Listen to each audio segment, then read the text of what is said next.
Hi friends, எல்லாரும் எப்படி இருக்கீங்க? ஸோ உங்களை பார்த்து கிட்டத்தட்ட கரெக்டாக ஒரு மாதம் ஆச்சு. நான் மார்ச் மாதம் ஃபுல்லாக வீடியோஸ் எதுவுமே போடலை. ஏன்னா எனக்கு வந்து டைம் கிடையாது, ரொம்ப பிஸி. கோயில் திருவிழா அப்புறம் வந்து பிஸி ஆனதால் அந்த மார்ச் மாதம் ஃபுல்லாக வீடியோஸ் எதுவுமே போடலை.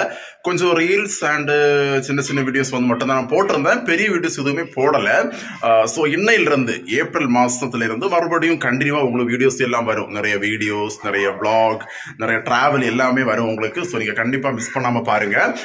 இன்னைக்கு வந்து பாத்தீங்கன்னா என்ன வீடியோ பார்க்க போறீங்கன்னா, இன்னைக்கு நான் வந்து சிக்கன் பிரியாணி பண்ண போற வீடியோ தான் பார்க்க போறீங்க. நான் இன்னைக்கு வந்து தங்கச்சி வீட்டு வந்திருக்கு. இன்னைக்கு ஈஸ்டர் ஆனதால இங்க தங்கச்சி வீட்டு வந்திருக்கு. இங்க இன்னைக்கு நான் சிக்கன் பிரியாணி பண்ண போறேன். ஃபர்ஸ்ட் டைம் பண்ண போறேன். ஆனா எனக்கு சிக்கன் பிரியாணி பண்ண தெரியும், இது வரைக்கும் பண்ணது கிடையாது. இன்னைக்கு தான் முதல் தடவையா நான் சிக்கன் பிரியாணி வந்து பண்ண போறேன். சிக்கன் பிரியாணி, பால் பாயசம், உள்ளிக்கூட்டு, இந்த மூணும் வைக்க போறேன்.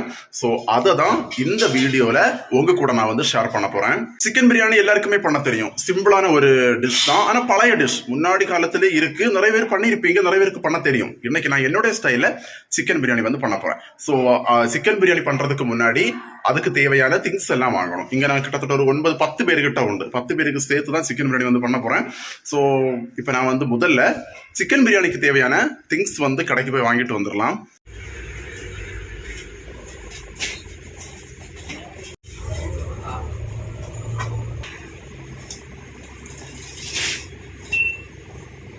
கடைக்கு போய் திங்ஸ் எல்லாம் வாங்கிட்டு வந்தாச்சு.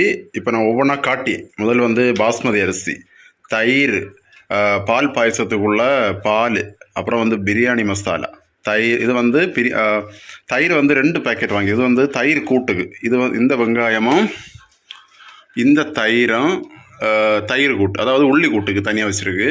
அடுத்து வந்து இந்த தயிர் வந்து பிரியாணிக்கு. அப்புறம் நெய், முந்திரி பருப்பு, கிஸ்மிஸ் பழம், பச்சை மிளகு, வெங்காயம், தக்காளி, சோம்பு, சிக்கன், இஞ்சி பூண்டு பேஸ்ட்டு, கொத்தமல்லி, புதினா இலை, இது வந்து பட்டை, கிராம்பு, ஏலக்காய், இதெல்லாமே வந்து திங்ஸ் எல்லாமே ரெடி ஆகியாச்சு. நம்ம வந்து பிரியாணி செய்ய ஆரம்பிக்கலாம். நான் சொன்ன மாதிரி கிட்டத்தட்ட ஒரு 10 பேர் உண்டு. 10 பேருக்கும் சேர்த்து நான் 1 கிலோ பாஸ்மதி அரிசி வாங்கியிருக்கேன். அது கரெக்டாக தேவைமானு கேட்டிங்கன்னா, நாங்கள் இப்போ ரீசெண்டாக தான் இந்த இடியாப்பம் எல்லாம் சாப்பிட்ருந்தோம். ஸோ அதனால் வந்து வயிறு ஃபுல்லாக இருக்குது. பிரியாணி வந்து மத்தியானத்துக்கு மட்டும்தான். அதனால் வந்து நாங்கள் பெரிய அமௌண்ட் வைக்கல. எல்லோரும் கொஞ்சம் சின்ன பிள்ளைங்க உள்ளதால் சின்ன பிள்ளைங்கெல்லாம் கொஞ்சம் தான் சாப்பிடுவாங்க. பெரியவங்க நாங்களும் கம்மியாக தான் சாப்பிடுவோம். அதனால பெரிய அமௌண்ட் ஆஃப் இது வைக்கல, கம்மியாக தான் 1 கிலோ அரிசி தான் கணக்கு பண்ணி தான் பிரியாணி வந்து வைக்க போகிறேன். முதல்ல நம்ம வந்து அந்த பிரியாணியை வந்து பிரியாணி அரிசி, பாஸ்மதி அரிசியை சுத்தமாக கழுவி ஊற வைக்கணும். ஒரு 1/2 hour வந்து அதை ஊற வைக்கணும். அப்போ தான் நமக்கு சீக்கிரமாக வந்து குக் ஆகும். நான் இன்னைக்கு வந்து இந்தியா கேட் பாஸ்மதி அரிசி வந்து எடுத்திருக்கேன். இதை நம்ம சுத்தமாக கழுவி ஒரு 1/2 hour அல்லது ஒரு 1/2 hour ஊற வச்சா போதும். அப்போ நமக்கு சீக்கிரமாக வந்துடும்.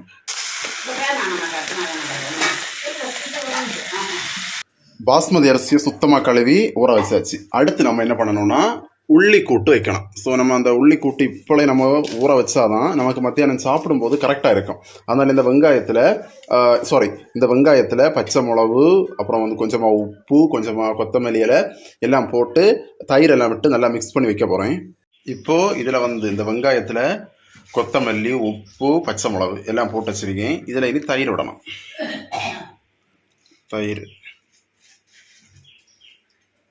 தயிரும் விட்டு நல்லா மிக்ஸ் பண்ணி தனியாக எடுத்து மாற்றி வைக்கணும்.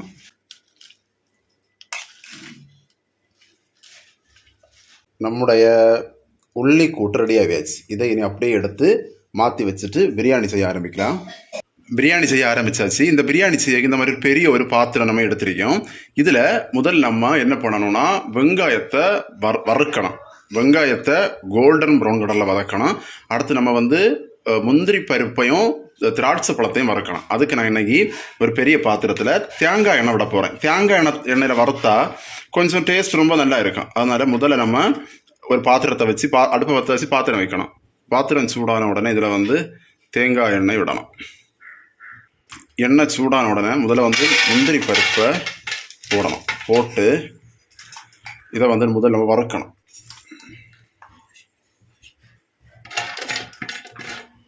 எதுக்காக தேங்காய் எண்ணெயில் வரைக்கேன்னா, இந்த தேங்காய் எண்ணெய் டேஸ்ட்டோட சேர்ந்து இந்த முந்திரி பருப்பு நல்லா இருக்கும். கடைசியில் நமக்கு இதை பிரியாணிக்கு மேலே கார்னிஷ் பண்ணுறதுக்கு இப்போல நம்ம வறுத்து வைக்கணும் முதல்ல. அப்போ நமக்கு லாஸ்ட்டில் கொஞ்சம் ஈஸியாக இருக்கும். முந்திரி பருப்பு லைட்டாக வறந்த உடனே இதில் வந்து திராட்சை பழத்தை போட வேண்டும். திராட்சை பழத்தை போட்டு இதையும் கொஞ்சம் பொரிஞ்சு வர அளவுக்கு நல்லா வறுத்தெடுக்கணும். திராட்சை பழம் வந்து நல்லா பொரிஞ்சு வந்த உடனே இதை நம்ம எடுக்கணும். ஒரு பாத்திரத்தில் எடுத்து வைப்போம். அதே எண்ணெயில் நம்ம வந்து வெங்காயத்தை வதக்கணும். வெங்காயத்தை நல்லா பொன்னிறமாக வதக்கி எடுத்து வைக்கணும். வெங்காயத்தை போட்டு இதே நல்ல கோல்டன் ப்ரௌன் கலரில் வதக்கி எடுத்து வைக்கணும்.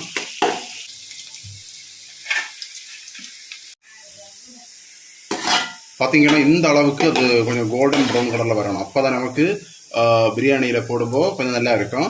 ரொம்ப டார்க் கலரில் எடுத்தீங்கன்னா நமக்கு கரிந்தது கடுப்பாக இருக்கும். அதனால இந்த அளவு வந்த உடனே நம்ம இதை தனியாக எடுத்து வச்சிடணும். இனி நம்ம பிரியாணி செய்யக்கு இந்த மாதிரி பாத்திரம் வச்சுட்டு அதில் வந்து நெய் விடணும். நெய் தேவையான அளவு நெய் விட்டுட்டு, நெய் சூடான உடனே இதில் வந்து பிரியாணி இலை, பட்டை, கிராம்பு, ஏலக்காய் இதெல்லாம் போடணும். போட்டு லைட்டாக அப்படி வதக்கி விடணும். பட்டை, கிராம்பு, ஏலக்காய் லைட்டாக பொரிஞ்ச உடனே இதில் வந்து சோம்பு, பெருஞ்சீரகத்தை போட்டு லைட்டாக வதக்கணும். எதுவுமே வந்து கறியை விடக்கூடாது. கறிஞ்சுன்னா டேஸ்ட்டே வந்து நல்லா இருக்காது. எல்லாமே லைட்டாக வதக்கணும். அடுத்து இதில் கட் பண்ணி வச்ச பெரிய வெங்காயத்தை போடணும். போட்டு இதை வந்து நல்ல கோல்டன் ப்ரௌன் கலர் வர்றது வரைக்கும் நல்லா வந்து வதக்கணும். நல்லா வதக்கணும். அதாவது நல்ல கோல்டன் ப்ரௌன் கலரில் வரணும். அப்போ தான் நமக்கு பிரியாணி டேஸ்ட் வந்து ரொம்ப சூப்பராக இருக்கும். வெங்காயம் கொஞ்சம் ஒரு 3/4 பாகம் வதங்கியாச்சு. இதில் தக்காளி போடணும். தக்காளி போட்டு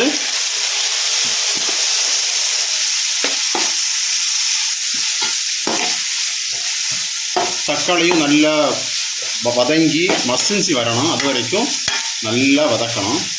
தக்காளி நல்லா வதங்கிடுச்சு. இதில் இஞ்சி பூண்டு பேஸ்ட் நம்ம வந்து போடணும். இந்த இஞ்சி பூண்டு பேஸ்ட் வந்து நல்லா ஃப்ரெஷ்ஷாக அரைச்சி போட்டால் தான் பிரியாணிக்கு ரொம்ப நல்லா இருக்கும்.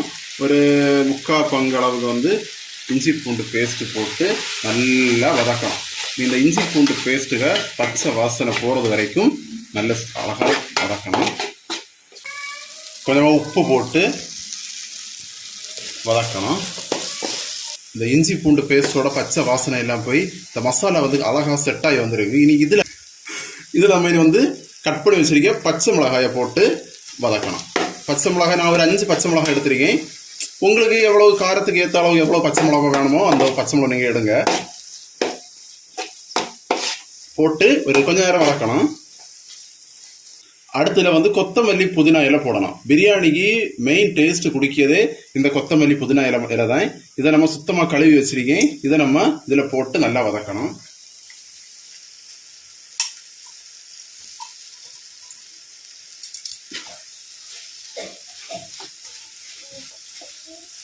இப்போ வந்து பார்த்தீங்கன்னா நம்ம வந்து புதினா கொத்தமல்லி இலை போட்டு வதக்கிட்டு இருக்கோம். இன்னும் ஒரு கொஞ்ச நேரத்தை அது வதங்கினதுக்கப்புறம் சிக்கனை போட்டு வேக வைக்கணும். சிக்கன் அதுக்கப்புறம் அரிசியை போட்டு ஒரு 10 நிமிஷம் வேக வச்சோம்னா நமக்கு வந்து பிரியாணி வந்து ரெடி ஆயிடும்.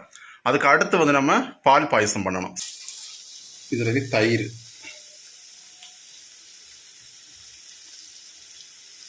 விட்டு நல்லா மிக்ஸ் பண்ணணும்.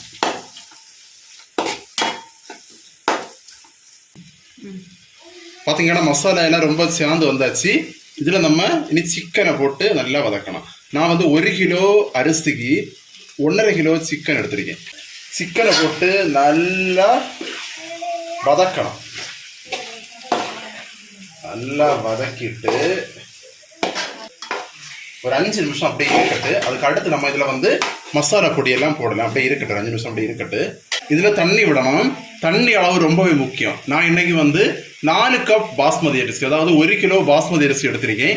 அதுக்கு வந்து 5 கப்பு தண்ணி விடணும். 5 கப் தண்ணி விட்டால் தான் நமக்கு வந்து அந்த பாஸ்மதி அரிசி பிரியாணி வந்து வரும்போது கரெக்டாக இருக்கும். 4 கப் அரிசிக்கு 5 கப் தண்ணி விட்டு சிக்கனை வந்து முதல்ல நல்லா வேக வைக்கணும். சிக்கன் ஒரு 3/4 பாகம் அளவுக்கு வேகிற அளவுக்கு நல்லா வந்து வேக வைக்கணும்.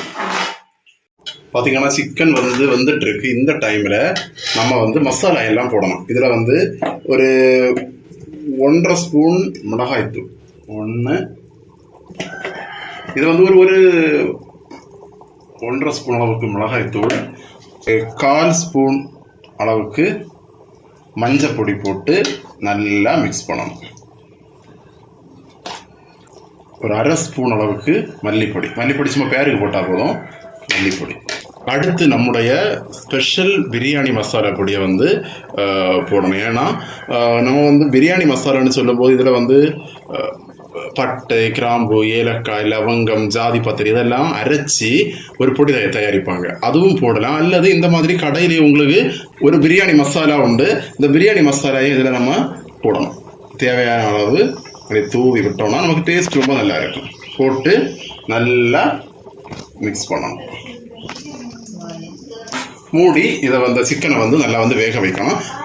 வேக வைக்கும்போது தான் இந்த மாதிரி மூடி போட்டு வேக வைக்கும்போது இந்த சிக்கனில் வந்து எல்லா ஃப்ளேவரும் இறங்கும். கடைசியாக இதில் வந்து நான் உப்பு செக் பண்ணி பார்த்துட்டு உங்களுக்கு தேவைன்னா உப்பு போடுங்க. ஏன்னா நீங்கள் அரிசி போட்டதுக்கப்புறம் உப்பு போட முடியாது. அரிசி போடுறதுக்கு முன்னாடி இதில் வந்து உப்பு வந்து தேவையான அளவு டேஸ்ட் பண்ணி பார்த்துட்டு கொஞ்சம் போடணும். இப்போ வந்து உப்பு கம்மியாக தான் இருக்குதுல, நான் கொஞ்சம் உப்பு வந்து போட போகிறேன். உப்பு போட்டு இதை வந்து மூடி வைக்க வேண்டும். பார்த்தீங்கன்னா சிக்கன் எல்லாமே நல்லா சூப்பராக 3/4 பாகம் அளவு நல்லா வந்துருக்கு. அதே மாதிரி நம்ம விட்ட எண்ணெய் எல்லாமே மேலே பிரிஞ்சு வந்துருக்கு. பார்த்தீங்களா, சூப்பராக இருக்குது. இனி இதில் நம்ம வந்து அரிசியை போடணும். நம்ம ஏற்கனவே வந்து பாஸ்மதி அரிசியை ஒரு தண்ணி ஊற்றி ஒரு 1 கிலோ பாஸ்மதி அரிசியை தண்ணி ஊற்றி ஊற வச்சுருந்தோம். நல்லா உரிச்சு இதை இதில் தட்டணும்.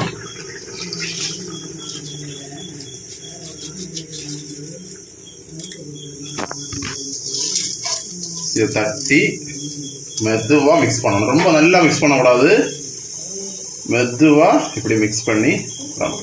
ஏன்னா அரிசி வந்து சீக்கிரமாக உடஞ்சிடும், அதனால் இப்படி மெதுவாக மிக்ஸ் பண்ணி விடணும்.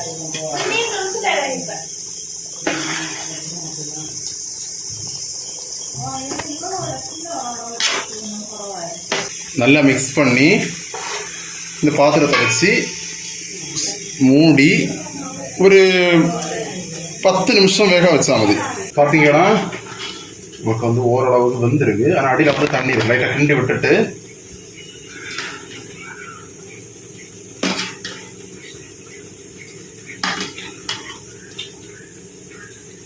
நல்லா மிக்ஸ் ஆகி பாருங்க. கிண்டி விட்டுட்டு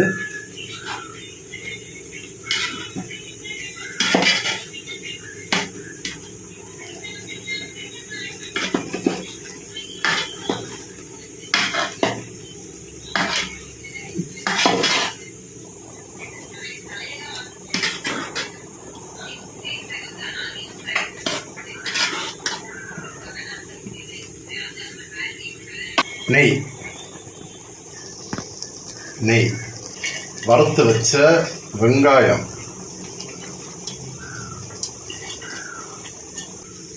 வறுத்து வச்ச முந்திரி பருப்பு, திராட்சை இதெல்லாம் போட்டுட்டு இதுக்கு மேலே வாழை இலையை வச்சு இதை மூடி அடுப்பை குறைச்சி வச்சு ஒரு 10 நிமிஷம் வேக வைக்கணும். அப்போ அது வந்து சூப்பராக வந்துருக்கும். 10 நிமிஷம் கழித்து இதை வந்து ஓப்பன் பண்ணி பார்த்தோம்னா நம்முடைய சிக்கன் பிரியாணி சூப்பராக ரெடி ஆகிருக்கு. பார்த்தீங்களா, சூப்பராக இருக்கு. அழகாக வந்து அடியில் பார்த்தீங்களா சூப்பராக வந்துருக்கு. பலன்னு அரிசியெல்லாம் அழகாக வந்து நல்ல மணமாக ரெடி ஆகிடுச்சு சிக்கன் பிரியாணி. ஓகேங்களா? ஸோ நம்முடைய சுவையான டேஸ்டியான சிக்கன் பிரியாணி தயார். இதை நம்ம இனி சாப்பிட்றலாம். சரி, ஓகே. சிக்கன் பிரியாணி செஞ்சு முடிச்சாச்சு. அடுத்து நம்ம வந்து பால் பாயசம் செய்ய போகிறோம். பால் பாயசம் செய்ய நான் வந்து ஜவ்வரிசியை வறுத்துட்டு இருக்கேன். அங்க ஒருத்தி வந்து சேமியாவை உடைச்சிட்டு இருக்கியா, இங்க வந்து அம்மா எத்தி பார்க்குது. பிரியாணி ரொம்ப நல்லா வந்திருக்கு. சாப்பிடும்போது நான் காட்டி.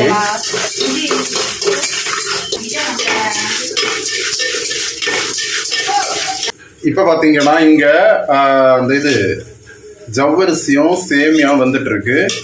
அடுத்து நம்ம இது வந்த உடனே பாலை வச்சு பாலை வந்து காய்ச்சிடலாம்.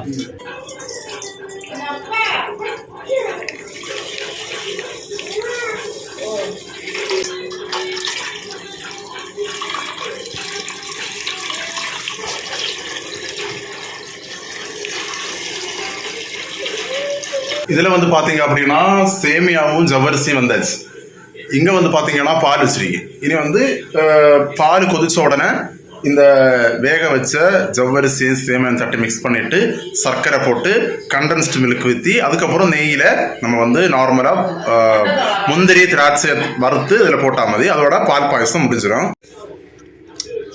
பார்த்தீங்கன்னா பால் கொதிக்குது. இதில் வந்து நம்ம இப்போ அந்த வேக வச்ச ஜவ்வரிசியும் அந்த சேமியாவும் போட்டாச்சு, கொதிச்சுட்டு இருக்கு. இதில் நம்ம சர்க்கரை போடணும். இனிப்புக்கு தேவையான அளவு சர்க்கரை போடணும். சர்க்கரை போட்டு மிக்ஸ் பண்ணதுக்கு அப்புறம் இதில் வந்து மில்கி மேடு விடணும். அப்போ டேஸ்ட் வந்து இன்னும் ரொம்ப நல்லா இருக்கும்.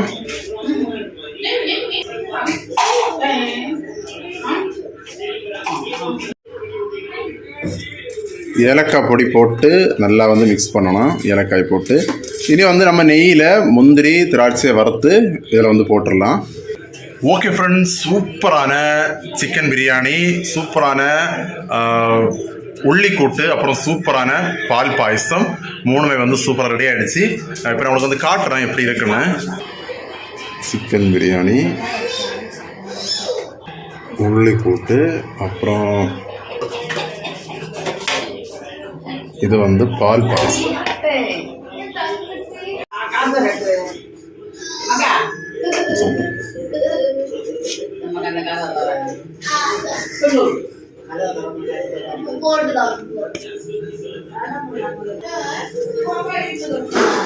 ஓகே ஃப்ரெண்ட்ஸ், சிக்கன் பிரியாணி, அப்புறம் வந்து உள்ளிக்கூட்டு, பால் பாயசம் மூணுமே ரெடி ஆயிடுச்சு. பார்த்தீங்களா, அந்த அரிசியை பாருங்க. சிக்கன் பிரியாணி வச்ச அரிசி நல்லா பொலன்னு சூப்பராக வந்திருக்கு. இந்த மாதிரி சிக்கனும் நல்லா வந்திருக்கு. உள்ளிக்கூட்டும் நல்லா இருக்கு. பால் பாயசம் குடிக்கல, ஆனால் செஞ்சு வச்சிருக்கு. கொஞ்சம் நேரம் கழிச்சு தான் குடிக்கணும். ரொம்ப நல்லா இருக்கு.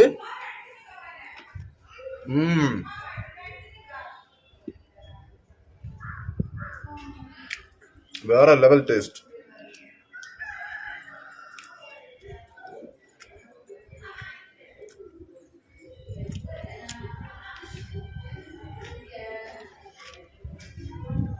பிரமாதமாக இருக்கு.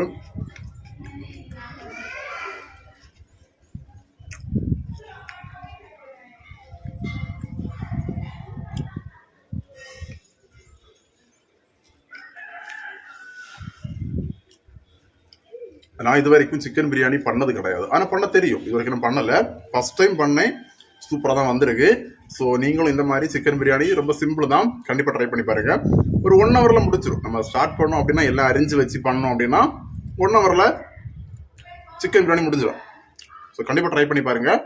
இந்த வீடியோவோட கிளம்புறேன். இந்த வீடியோ எப்படி வந்து கண்டிப்பாக கமெண்ட்ஸில் சொல்லுங்கள். நாளைக்கு மறுபடியும் உங்களை சந்திக்கிறேன். பாய்.